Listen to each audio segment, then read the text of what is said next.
Well, I've been trying to write a paper all weekend, uh, trying to begin a paper, and I've only written like 4 pages, and I think it's pretty much uh, a failure because I've gone back and read through it.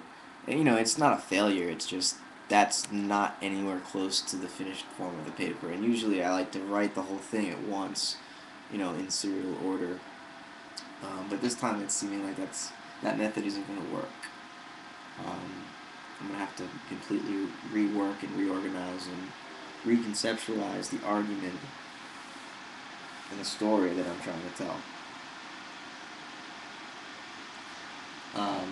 So I just went back to read Whitehead, just maybe get a fresh beginning based on the inspiration for all of these thoughts. And I mean, in the part of the paper that I started already, I went into Jean Gebser's idea of time becoming more important for the integral mutation of consciousness, and that having an effect on biology, such that the old um, Aristotelian way of doing biology, which was carried, is still alive today, and it's really a Platonic way too. It's just embedded in our whole uh, conception as Westerners of the structure and organization of the universe are these core ideas which were formulated almost 2,500 years ago by these Greek fellows, and we're still thinking in those terms. And so,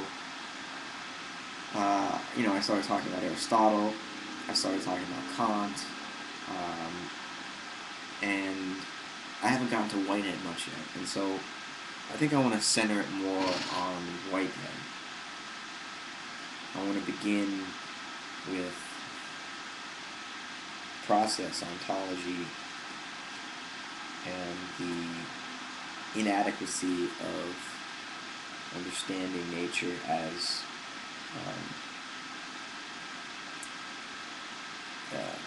a coincidence of substances.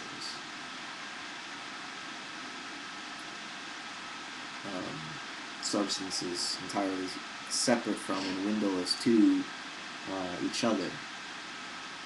That creates many uh, metaphysical um, problems for us. So metaphysical problems aren't meaningless. It's not like metaphysics don't matter. The fundamental assumptions we make about the nature of reality do characterize our emotional experience, our aesthetic experience, our moral experience, our general sense of well-being, our political relationships with each other, and the structure of nations. All of this is based on certain metaphysical assumptions that human beings make about their relationship to reality. That's what metaphysics is. It's about understanding your relationship to reality. So you can't ignore it and say it's unimportant. Um, this book has been pretty well ignored because it is entirely metaphysical. None of it can be proven. It's just the most general description possible of our experience and the knowledge gained through that experience of nature.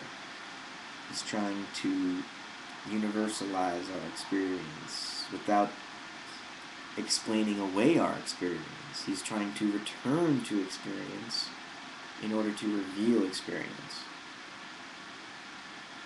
So I figure I'll read a little bit of chapter 4, Organisms and Environment, because it seems kind of interesting, and it's difficult to understand, but this might not be so bad. So far, the distinction has chiefly concentrated upon the discrimination of the modes of functioning which in germ, or in mere capacity, are represented in the constitution of each actual entity. The presumption that there is only one genus of actual entities constitutes an ideal of cosmological theory to which the philosophy of organism endeavors to conform. The description of the generic character of an actual entity should include God, as well as the lowliest actual occasion, though there is a specific difference between the nature of God and that of an occasion.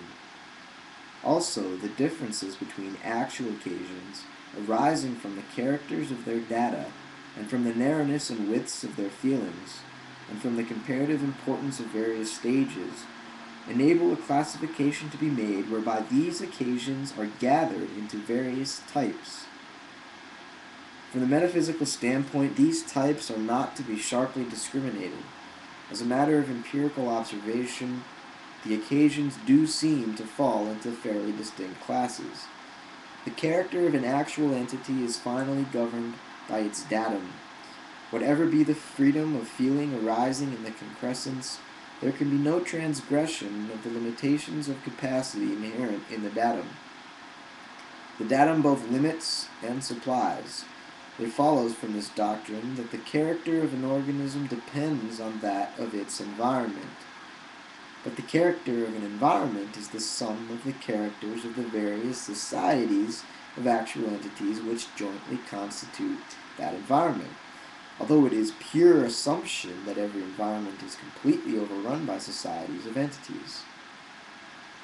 Spread through the environment, there may be many entities which cannot be assigned to any society of entities. The societies in an environment will constitute its orderly element, and the non-social actual entities will constitute its element of chaos. There is no reason, so far as our knowledge is concerned, to conceive the actual world as purely orderly or as purely chaotic.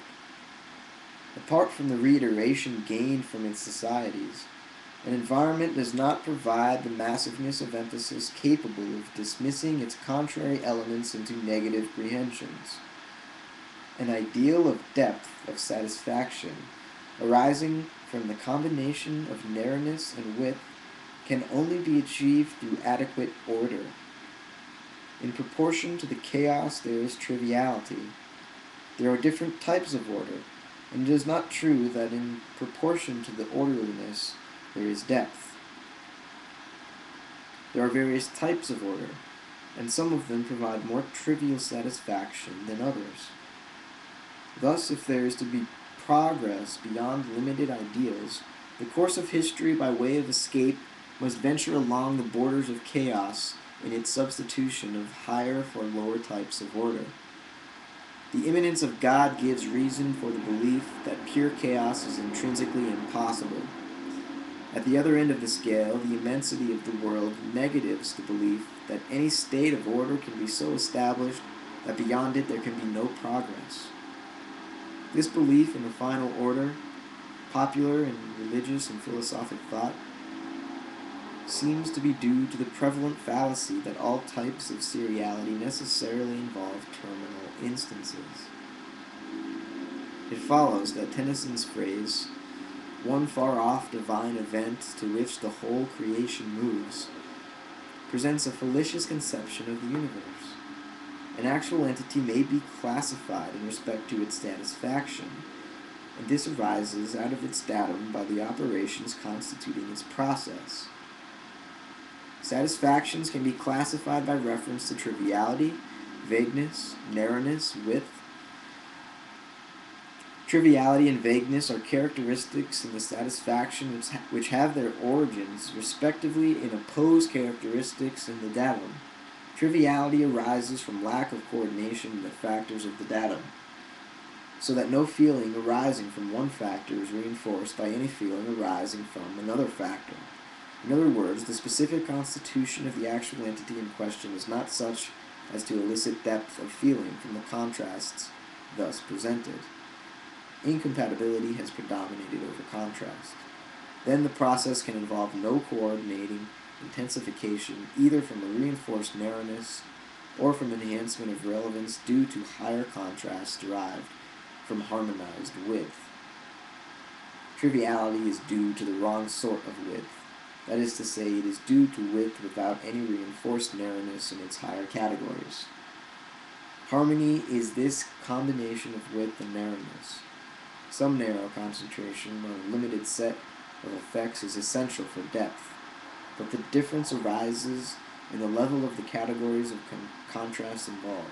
A high category involves unplumbed potentiality for the realization of depth in its lower components. Thus, triviality arises from excess of incompatible differentiation. Maybe that made some sense. Maybe.